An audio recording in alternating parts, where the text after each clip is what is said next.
Hi guys, आज के আমি বানাবো ফ্রুট কেক। তাই নিয়ে নিয়েছি এখানে অরেঞ্জ জুস, এটা হোমমেড।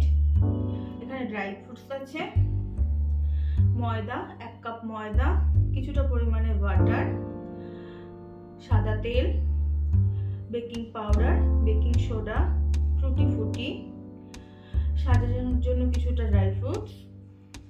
এখানে আছে গরম মশলার গুঁড়ো, এটা অপশনাল, আপনারা দিতেও পারেন, না দিলেও হবে। 3টে ডিম নিয়েছি, ভ্যানিলা এসেন্স আর চিনি গুঁড়ো। আমি কি করছি, এই যে অরেঞ্জ জুসটা বানিয়েছি আমি, তার মধ্যে এই যে ড্রাই ফ্রুট গুলো আছে সেগুলোকে ভিজিয়ে দেবো।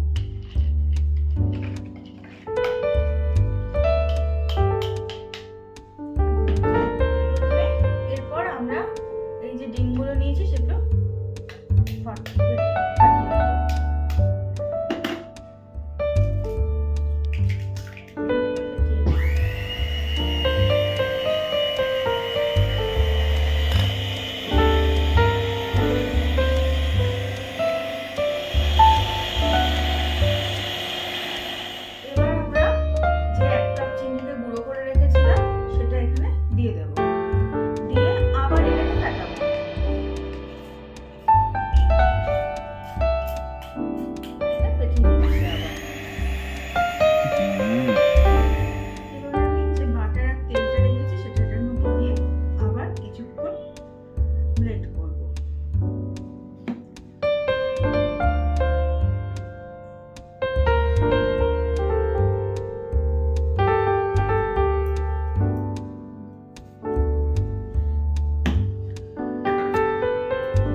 দেবো আমি অল্প নুন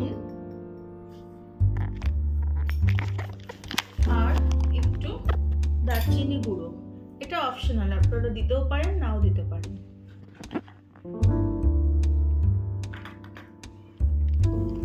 এবার ব্যাটারটাকে আমি মিক্সড করে নেব। এটা মনে রাখবেন যে কোনো একদিকে ঘোরাতে হবে মিশ্রণটাকে। যদি আমি ডান দিকে ঘোরাই তো ডান দিকে, বাঁ দিকে ঘোরাই তো বাঁ দিকে, দুদিকে ঘোরানো যায় না কেকের মিশ্রণ। যেটা অরেঞ্জ জুসের মধ্যে আমি ড্রাই ফ্রুটস গুলো ভিজিয়ে রেখেছিলাম সেটা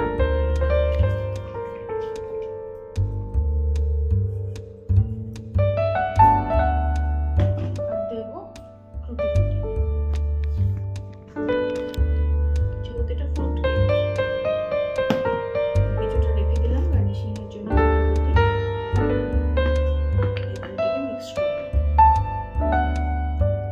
একই প্রসেস, ডান দিক হলে ডান দিক, বাঁ দিক হলে বাঁ দিক।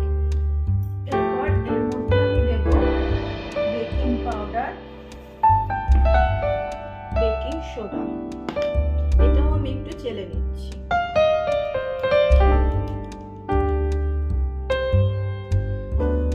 আর দেব ভ্যানিলা এসেন্স।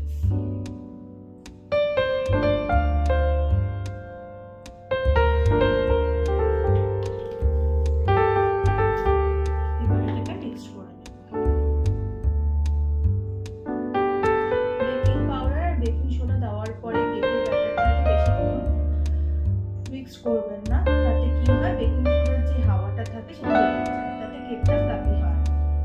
দেখো আমার ব্যাটারটা তৈরি, আপনারা নিশ্চয়ই বুঝতে পারছেন, ক্রিমি।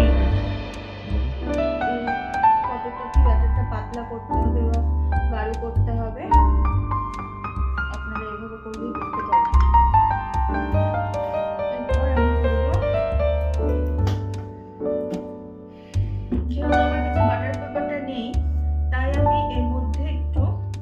সাদা তেল দিয়ে তারপর তার উপরে ময়দা দিয়ে গ্রিস করে নেব।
দাও।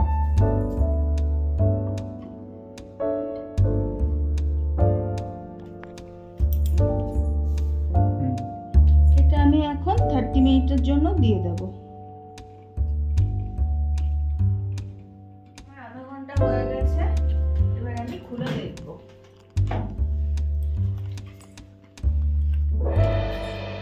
আমি বের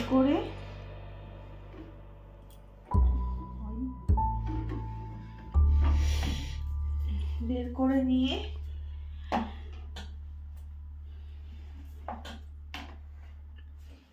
একটা টুথপিক দিয়ে দেখব আমার কেকটা হয়েছে কিনা।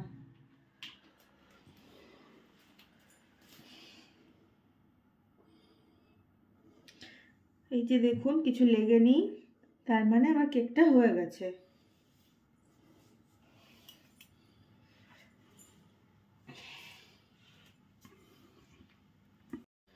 যদি আপনাদের ভালো লাগে তাহলে প্লিজ চ্যানেলটাকে লাইক, শেয়ার, সাবস্ক্রাইব করে দেবেন।